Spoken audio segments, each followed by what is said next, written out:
नमस्कार दोस्तों, जिस स्टॉक को आज हमने एनालिस्ट के सिलेक्ट किया है वो स्टॉक अगर एक सही लेवल पे अगर बाय कर पाते हैं तो आपको एक मल्टी बैगर रिटर्न देने की कैपेसिटी रखता है ये स्टॉक। ठीक है, तो ये स्टडी जिन स्टॉक के बारे में हमने एनालिस्ट किया उनमें से है टीसीएस, विप्रो, इंफोसिस और डाबर। इनमें से डाबर को और शॉर्ट टर्म के लिए आप ट्रैक कर सकते हैं, बाकी को लॉन्ग टर्म के लिए स्लोली इक्विपमेंट कर सकते हैं। किस सेल पे कर सकते हैं यहाँ पे इस वीडियो पे बना हुआ है। ठीक है, तो हमने जो सीरीज शुरू किया था फंडामेंटल एंड टेक्निक्स का, उसका नाइन्थ वीडियो बहुत ही जल्दी आने वाला है। आई थिंक मंडे को आ जाएगा, तो इस पर बने रहेगा चैनल के साथ। अगर अभी तक चैनल को सब्सक्राइब नहीं किया, चैनल को सब्सक्राइब करके बेल को दबा दीजिए।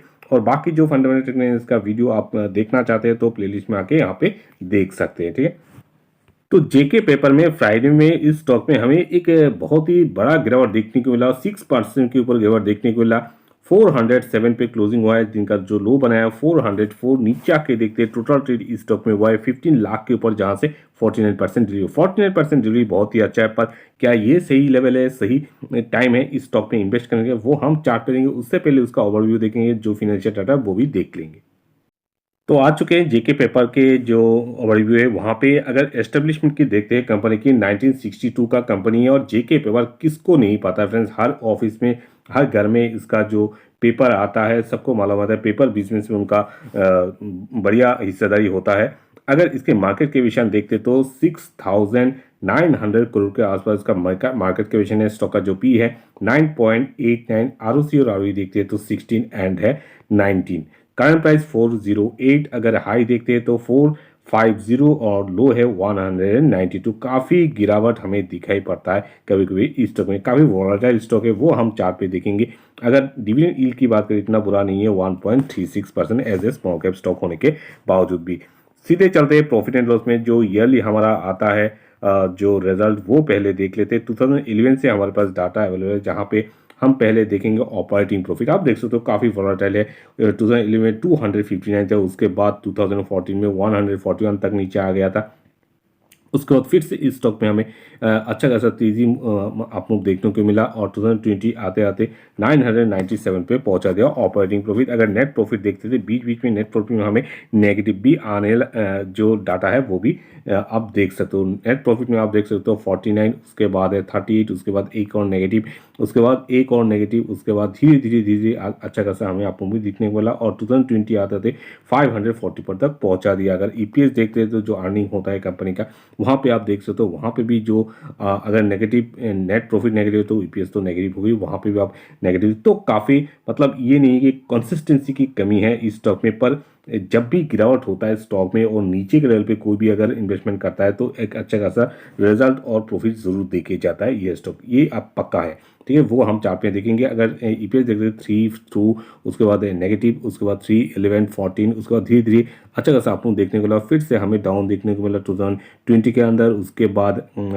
देख सकते हो आप 2020 आते 22 आते आते 32 और 41 तक पहुंचा दिया ईपीएस को भी। अगर हम बाकी जो शेयर होल्डिंग पैटर्न देखते हैं उसमें आपको नज़र आएगा जो शेयर होल्डिंग पैटर्न है, प्रोमोटर्स का होल्डिंग थोड़ा सा इंक्रीज हुआ है 48 से 49 है 22 में। अगर F I S D S की देखते हैं तो एफ आई एस ने अपना जो होल्डिंग है वो डिक्रीज किया है 6 से, आप देख सकते हो 3 पे आ चुका है।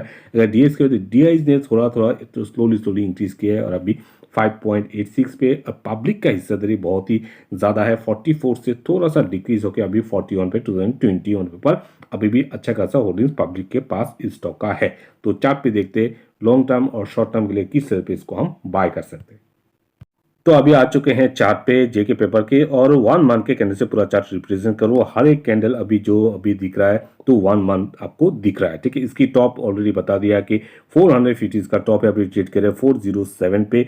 तो कहाँ से बाय करें, एक चीज़ आप समझिए कि थोड़ा वॉलेटाइल स्टॉक है, स्मॉल कैप स्टॉक है, और इसका जो फिनेंशियल डाटा है वो भी कंसिस्टेंस इसमें थोड़ा सा कम मुझे नज़र आता है। बाकी आप अपना डिसीजन ले सकते हैं इसके बाद आपको इस पे इन्वेस्ट करना है या फिर नहीं। ठीक है, तो अगर 2020 की गिरावट की बात करें तो 2020 के आसपास उसका जो 19 में उसने हाई बना था 192, वहाँ से उसने जो नीचे करेक्शन करने के बाद नीचे बॉटम बनाया था ऑलमोस्ट 60 रुपीज़ के आसपास, तो काफ़ी गिर चुका था, अपने टॉप से 60% के ऊपर गिर चुका था। वहाँ से जब उसने रिवर्स लिया तो आप देख सकते हो कहाँ से इन्वेस्टर के जो पैसा है कहाँ से कहाँ पहुँचा दिया। एटलीस्ट 7 to 8x रिटर्न निकल के दिया इस स्टॉक ने विद इन 2 ईयर्स 2.5 ईयर्स में, ठीक है। तो इसमें पोटेंशियल है आपको मल्टीपल रिटर्न देने के लिए, पर आपको एक सही लेवल ढूंढना पड़ेगा। अभी अगर सिचुएशन देखते हैं निफ्टी की, निफ्टी अभी ऑलमोस्ट टॉप में है और टॉप के आसपास है, तो फिर मुझे लगता है अभी भी इंतजार करना सही रहेगा। इस स्टॉक की बात करें, ये स्टॉक भी अभी भी टॉप में है, और आप ये सोच के मत इन्वेस्ट करिए कि यहाँ से और ये वापस और ऊपर चला जाएगा, तो इससे होगा कि आपको नुकसान होने की ज़्यादा चांस है बजाय के प्रॉफिट के, ठीक है। तो क्या करना चाहिए, हमेशा मैंने कहा है कि अपॉर्चुनिटी जब भी आता है उस अपॉर्चुनिटी का फायदा उठाइए। आपको लंबे समय के लिए भी इन्वेस्ट करने की इस तरह की अगर अपॉर्चुनिटी एक भी मिलता है तो 2 साल में आपका पैसा बन के तैयार हो जाता है। तो इसलिए अपॉर्चुनिटी का इंतजार कीजिए। लॉन्ग शॉर्ट टर्म के लिए आप इस पर कोई रिकमेंड नहीं करूँगा, पर हाँ लॉन्ग टर्म में ये स्टॉक अगर 1-2 महीना या फिर कुछ मंथ के अगर या फिर कुछ हफ्तों के किसी भी बड़े गिरावट में अगर आपको मिल जाता है 300 लेवल के आसपास, तो फिर पहला आप यहाँ से ज़रूर ट्रैक करना शुरू कर सकते हैं 300 के आसपास से, ठीक है।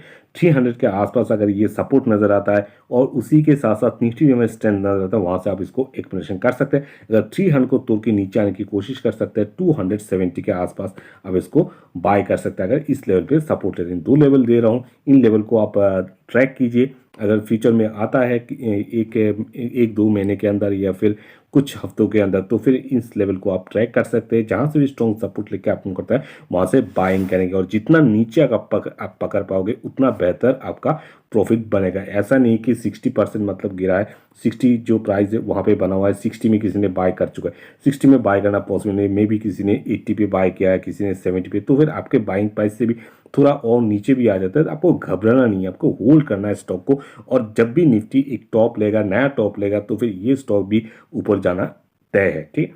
तो इसको आप ट्रैक कर सकते हैं, अपने रडार पे रख सकते हैं, वॉच लिस्ट में रख सकते हैं, और इस तरह की इंफॉर्मेटिव वीडियो पाने के लिए चैनल को जरूर सब्सक्राइब करके रखिएगा। Thank you.